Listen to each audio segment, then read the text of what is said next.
Dear friends and students, you are listening to the book Glimpses of World History by Pandit Jawaharlal Nehru. Chapter 19. Cracovia, April 21, 1931. Writing from On board SS Cracovia in the Arabian Sea. It has been a long time since I wrote to you. Nearly 3 months have gone by. 3 months of sorrow and difficulty and strain. 3 months of change in India and, above all, change in our family circle. India has for now stopped the campaign of satyagraha or civil disobedience. But the problems we face are no easier to solve. And our family has lost its dearly loved head, who gave us strength and inspiration, and under whose sheltering care we grew up and learned to do our bit for India, our common mother. How well I remember that day in Naini Prison. It was the 26th of January, and I sat down, as was my usual practice, to write to you about the days that had gone by. Only the day before, I had written to you about Chandragupta and the Mauryan Empire he founded, and I had promised to carry on the story and tell you of those who followed him, of Ashoka the Great, beloved of the gods, who shone like a bright star in the Indian sky and passed away, leaving a deathless memory.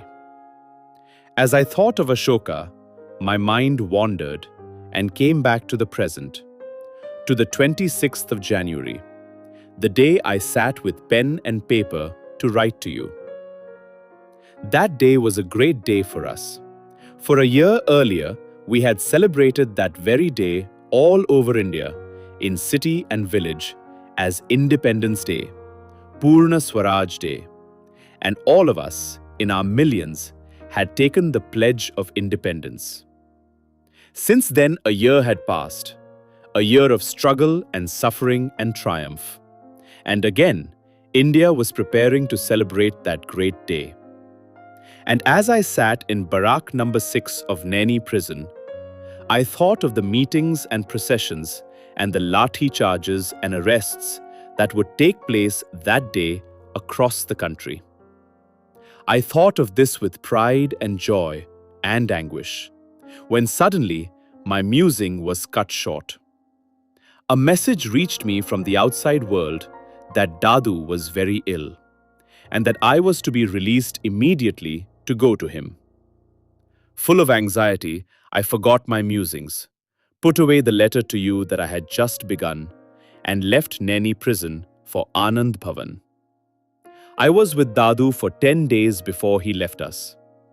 10 days and nights we watched his suffering and agony, and his brave fight with the angel of death. Many a fight had he fought in his life, and many a victory won. He did not know how to surrender, and even face to face with death, he would not give in. As I watched this last struggle of his, full of anguish at my inability to help him whom I loved so much, I thought of lines I had read long ago in a tale of Edgar Allan Poe, on how a man does not yield himself wholly to death except through weakness of his own will.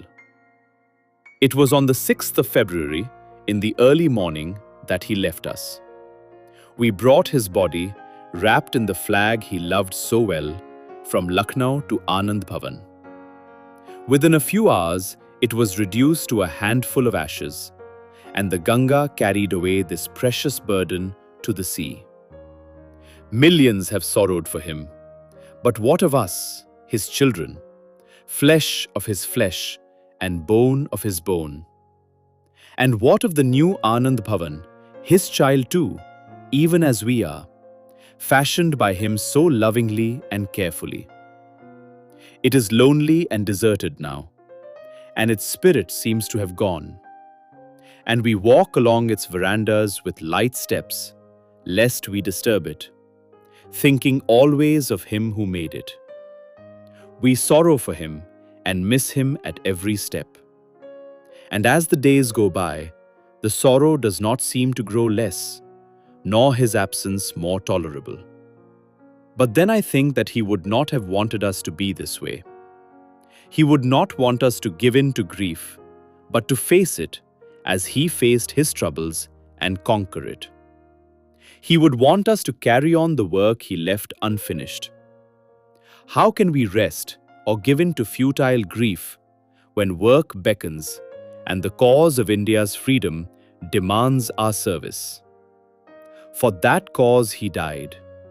For that cause we will live and strive, and if necessary, die. After all, we are his children and have something of his fire and strength and determination in us. The deep blue Arabian Sea stretches out before me as I write, and on the other side, in the far distance, the coast of India passes by. I think of this vast, almost immeasurable expanse and compare it to the little barrack with its high walls in Naini Prison, from where I wrote my previous letters to you. The sharp line of the horizon stands out before me, where the sea seems to meet the sky. But in jail, a prisoner's horizon is only the top of the wall surrounding him. Many of us who were in prison are free today and can breathe the freer air outside. But many of our colleagues remain in their narrow cells, deprived of the sight of the sea and the land and the horizon. And India herself is still in prison, and her freedom is yet to come. What is our freedom worth if India is not free? Dear friends and students, you were listening to the book Glimpses of World History by Pandit Jawaharlal Nehru. Please subscribe to the channel. Let's meet in the next episode. Thank you for listening.